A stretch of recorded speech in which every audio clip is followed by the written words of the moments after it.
Alrighty, boys and probably still boys. Today we're delving into Tekken 6. Even though you see Tekken 7 on the screen, we're going to be looking at Tekken 6 versus Tekken 7. Its differences, and I will be using different videos from different channels. I may have forgotten where some of these come from, so the credits for them may not be on the screen anywhere.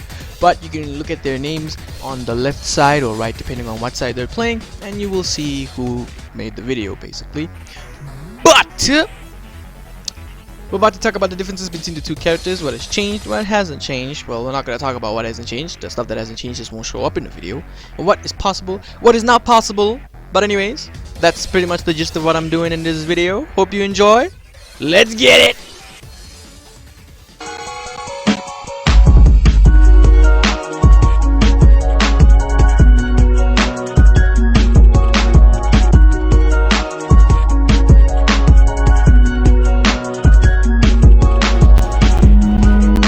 Kazama in Tekken 6 was overall a completely different character if you count some ways. You could only do certain specific moves, right? And his bound tools were different, with his bound tools only being down forward 4 or 1 into 3-3, or being 1-2-3, and these moves were not all that viable. You could also use a forward 4-3 for bound moves, but only against the wall and such. Granted, you could get extreme wall combos by having up forward 3 into 1+2, down forward 1, down forward 4 rather, and you could get some pretty devastating combos. But the character was different and was a B tier character in this game because his gameplay was just different. He never had all these extra moves like Zen cancel, then cancel 1+2, things like that. Forward 4 being able to be, you could combo off of it whether or not you're using Zen or not.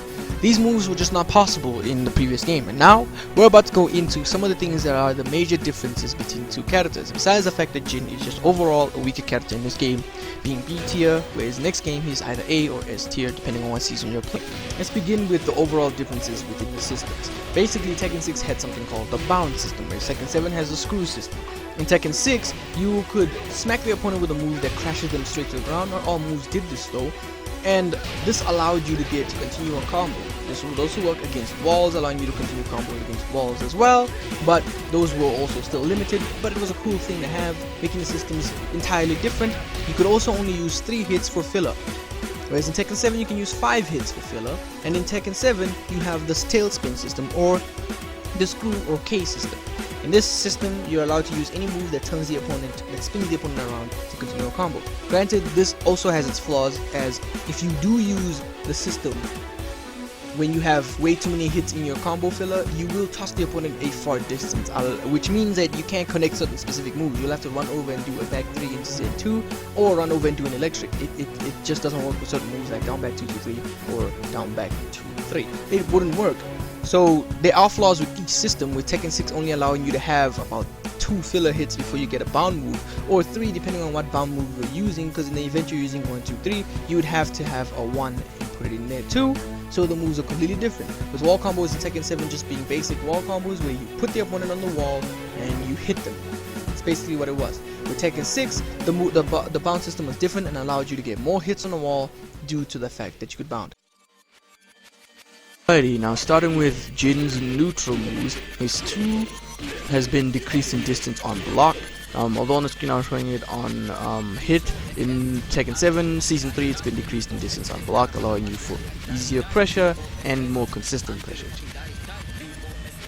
Major change to one of his neutral moves was Jin's standing 4, because in this game, in Tekken 6, the standing 4's counter hit never gave you much of a combo, and its standing animation was just a hit to the head, whereas in Tekken 7 it causes a spin animation and can be used as a punisher from a specific distance. In Tekken 6 you can barely get a combo from it unless you sidestep left like you would in Tekken 7 Season 1, and even then the combo wasn't all that powerful. In Season 2 this was completely changed, where you got a different stun that allowed you to get a full combo, and even other things like a rage art and rage drive in between these combos, so it allowed for a lot of creative, ridiculous things to be done with it. But the move was decreased in terms of something.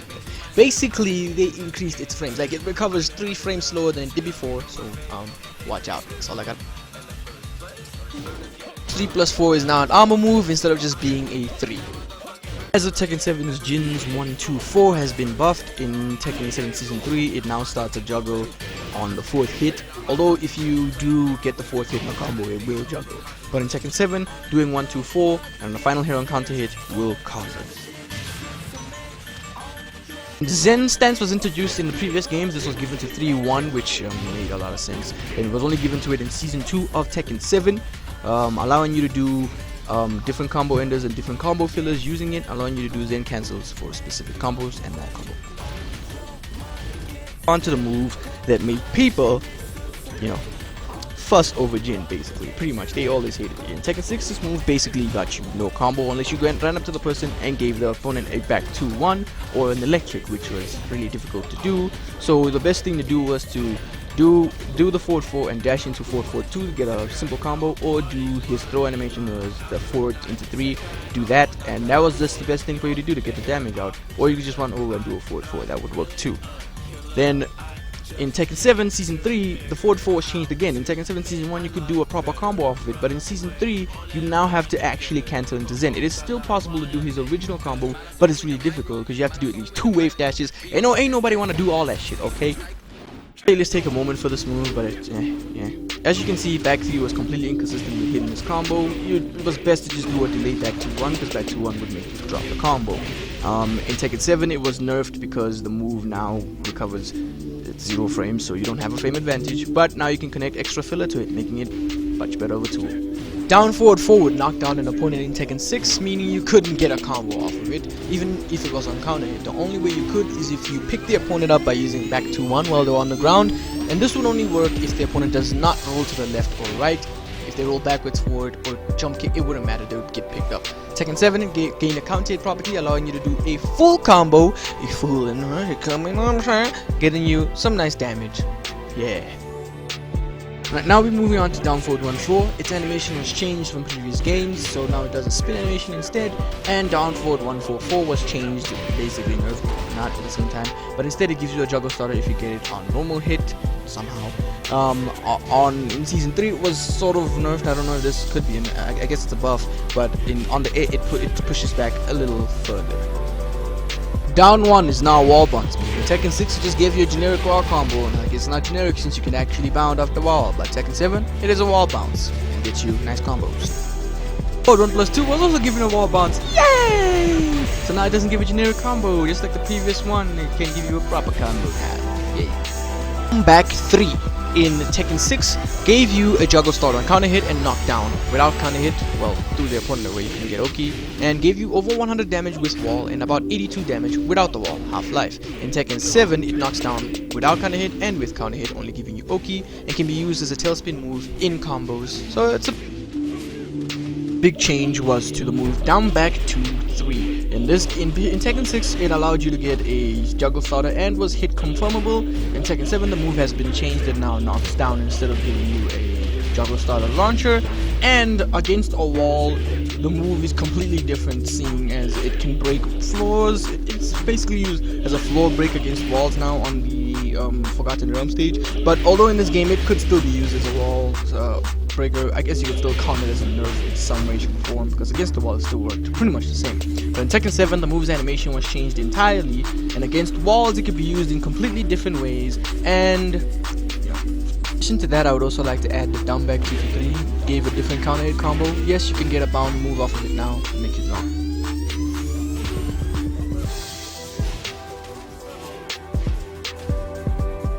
Alright, now we're going into back 3. Back 3 was given Zen stance transition in Tekken Tag 2 and Tekken 7, so for there you can actually use it in combos in a viable way. Unlike getting a small amount of damage for using it in certain specific situations, you could use it with practically any launcher and in practically any situation, and was practically cancelable everywhere, and was also used as a lot of combo enders. In Tekken 7 it got used for $100 combos and such, so yeah, moves more viable.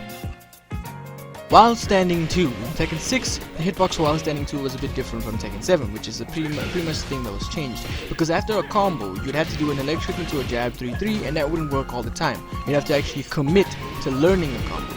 Or you could just do an electric into 2 back 2-1s and get a wall combo if there was a wall, or you'd have to do the basic 1-2-3 combo, or do an electric into down back 2-2-3 after while standing 2. It was difficult to learn the jab combo, so the best thing for you to do was just to do either the basics or that. With Tekken 7 this was changed because the hitbox was changed slightly, so you could get the jab and you could still get a 1-2-4, back 3 or back 4-2. Let's take a moment to reflect. on down back forward.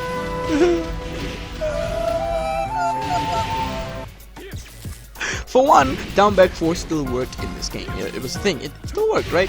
But the only thing is you couldn't get back 3 off of it because it was completely inconsistent. But you could get a delayed back 2-1 because you did a regular one, it would drop the combo. And your other choice was to do a back forward 2-1 into your bond moves and such. In Tekken 7, this was nerfed. And now it no longer juggles. Instead, it gives you a freaking laying down animation on your freaking back front, whatever that is. I don't even know how an opponent lands on their face like that, right? But it does that. You can't get an electric, you can't get nothing. You can't do jack. Fucking stupid ass. I'm not mad about this, not too much, because it just makes people who are tier whores, you know, let go of the character. So yeah. Alrighty, let's move on to the legendary electric wind hook fist. In Tekken 6, whether or not you got the full electric or you just got the wind guard fist, it didn't matter at all. It wouldn't count it. You would only get it unless it counted. You got it on counter hit. Granted, this gave you, because of this, you had a lot of different moves with it. You could run up and get a 3-1, down forward 1, or back 2-1 and still get a bound move afterwards, making this a full combo and viable. So even if you use wind hook fist in, you know, regular battles, it would still work. But in Tekken 7, this was changed. In Tekken 7, you do not get a tail spin after hitting the wind hook fist or electric. An electric can instantly launch you if you got the full electric, that is. If you got a wind hook fist, it wouldn't do anything. You would actually need counter hit for that. Whilst an Israeli Crush Dash 3 or CDS 3 in Tekken 7 was completely changed in Tekken 7, because in Tekken 6, whether or not on counter hit or not, it knocked down the opponent. In Tekken 7, with counter hit, it gave you a juggle start, so you could get some pretty decent combo damage from it. You know what I'm saying? Another move, forward 4. In Tekken 6, it had its weird, unnatural, weird shit. It was nerfed essentially in Tekken 6, where if you did it without counter hit, you had to do a delay back 2-1 to actually get a combo. If you did a back 2-1, the move would just fail. That was it. Though, it was a different story if you put the move in on counter hit, because on counter hit, the move this time actually allowed you to get a full combo with whatever combo fillers that were working would allow you. But in Tekken 7, upward 4 was buffed, and now you could just do it naturally without the counter hit, because that's how it was supposed to be, and that's how it was in Tekken 5. I don't get why they did this to it. I don't get it. Tail sweep was extremely limited in this game, where that you can only get a back 2-1 to down back 2-2-3, or a back forward 2-1 into back forward 2-1 delay 2, or back forward 2-1 delay 2, or back 2-1 into back forward 2-1 delay 2. Whereas in Tekken 7 was buffed to back forward 2-3s and cancel 3, down back 2-2-3. In Season 2, buffed to back forward 2-3s and cancel 3, 3-1s and cancel 2. And in Season 3, back forward 2-3s and cancel 3, into 3-1s and cancel 1-3. That's about it from me. I hope you learned or figured something out from this mess of a video. This is the first time I'm ever doing a video like this. I'm probably gonna do more, and they probably gonna look better than this one. Maybe. But regardless of that, I hope you enjoyed. Thank you for watching. If you enjoyed the video, please leave a like in the description down below. Wait, what? Please leave a like. Please don't forget to subscribe and share the video for other people to see. Anyways, I'm signing out. Peace!